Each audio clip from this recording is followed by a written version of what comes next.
Here's some old American Flyer trains from the 1920s. This first one is a 1201 engine pulling some freight cars from the 1100 freight car series. And there's a number of them here. You can check them out. And there you go.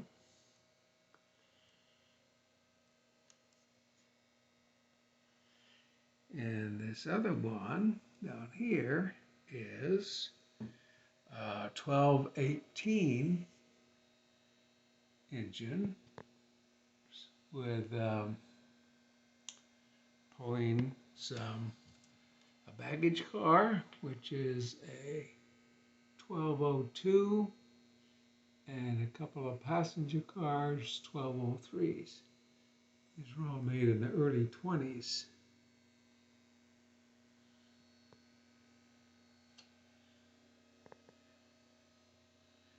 It's got the light on this. This one has a light on the front. And then this is the wide gauge. This is a presidential special made in 1928, I believe, 1 year. And it has these brass covers on the lights. It came that way when I got it. This had to be completely restored. Didn't run, it was very rusty. But anyway, it's up and running now. And this is a 4687 American Flyer wide gauge, along with some American Flyer Lines passenger cars. This is a baggage car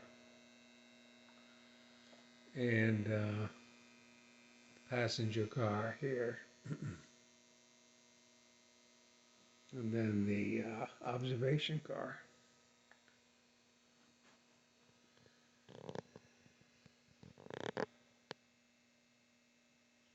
Anyway, let's see if we can get them all running at the same time. See if that works. Okay.